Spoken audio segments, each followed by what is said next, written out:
So, let's get this show on the road. We've already got it all chunked out in the major chunks, the location chunks. Now let's get it chunked into smaller pieces. Let's get chunks that are event size. So we'll start out with the arrival chunk. Let's break that one down. There's just the arrival part, just the experience of getting there. But then the first major chunk would be a meet and greet, an excellent opportunity to showcase a few interesting personalities, both among the new students and among the older students and faculty that are receiving them on the island. The next chunk, as part of the arrival, could easily be a shopping trip, just going around town, kicking off a few hours, taking in the sights while waiting to move on. This might sound kind of boring, but remember, we're dealing with a silly genre. That means that shopping could entail anything. Things could go wrong, people could go out of bounds, anything could happen. But beyond that, there's the trip to the housing section, a bus trip that might not be as well organized or as safe as we usually like to think that privatized public transport would be. We're now in the next major chunk, the part that takes place around their new student housing. It doesn't have to be a big thing, it doesn't have to have many sub-chunks.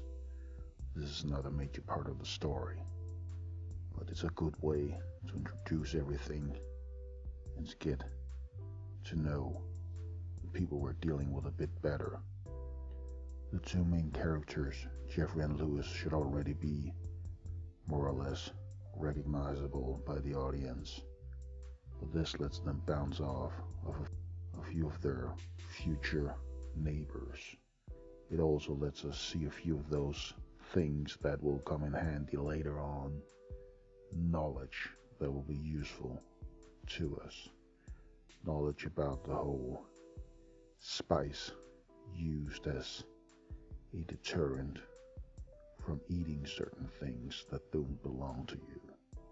So the first major chunk here is just meeting people, and the second one would likely be when the call goes out that everybody that just arrived needs to go back to the administrational office and have their paperwork done right.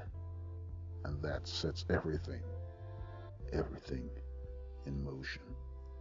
This is where the chaos starts. And it brings us to the next major chunk, which is just getting from the student housing back to the campus. Remember, they came here by bus. They didn't come here on foot. So getting back might not be as easy. They don't know the way. But let's add a little more chaos to that equation. Let's add the fact that students who have been here longer already know that these things happen. So they've set everything up for a bit of fun. They've set obstacle courses for the new recruits, and they're going to make a spectator sport out of it. So each chunk within this one will basically be an obstacle set out by the older students. Let's start out with ditches that have been dug so that they are basically invisible until you fall into them, and a bit of a maze to get out of. Another chunk could be students perched in the windows firing rubber bullets or anything harmless at the new ones. And finally ended off with a American Gladiator style course that has the new students crossing a stream by jumping a broken bridge and landing on some kind of a bullseye thing. But that should be enough for some mayhem getting back to campus. When they get to campus, we reach the next major milestone, the next major chunk, which is the monster breakout. This one starts with just getting to campus, and then the first chunk within this chunk is the monsters bursting out of a nearby building, wreaking havoc as they go. The next chunk is simply trying to avoid them, trying to escape the chaos, while still trying to move forward, trying to push through. The third chunk here could be security arriving on the scene. Campus security, mind you. Overzealous, overambitious, often undercompetent people with far too much firepower and far too unstable equipment, trying to suppress these strange monsters. In other words, literal chaos. And the fourth chunk in this part comes when that security force turns on everyone in the area, trying to get them away, which would make sense under normal circumstances. But these are not normal circumstances. These students need to push through. They need to break through the security. They need to break through the disaster area. They need to get to the administration building. Which brings us to the next major chunk, which is getting into the opened up building and getting through that way, the building that was torn apart when the monsters burst out. Inside that, the first chunk would be simply getting around, getting through the chaos of people running back and forth, maybe rescuing someone on the way, and the first sighting of their future nemesis, the emergency crew, trying to rescue everyone, even those who don't want to be rescued, trying to quote-unquote help our intrepid heroes. Following this, they reach one of the rooms where a person is actively changing because of having eaten the spicy food, the spicy trap set for them, finding out what's actually going on. Logically, the chunk that follows is the one where they try to put together an antidote for the monster juice, or the monster sauce, you could call it. This is where they meet Joanna, the third main character. They also run into their nemesis again, trying to quote-unquote help everybody. That nemesis becomes the next chunk, actively trying to capture the ones who don't want their help. An enemy that isn't out to hurt you, but is getting in the way nonetheless. Once they get away from that, they end up in the one quiet place that they get throughout all this, the drink from the value meal. A calm and collected older student who knows how things work and knows that this is just business as usual, more or less, serves them some nice calming tea, in fact very calming, and lays it out for them. And after that, the final chunk in this batch is simply getting out of the house as it starts to collapse even further behind them.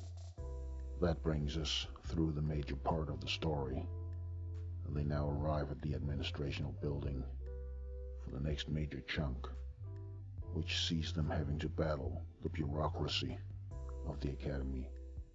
One part of that battle is simply getting through the actual physical levels, a parkour-like obstacle course just to get to the office that they need to reach.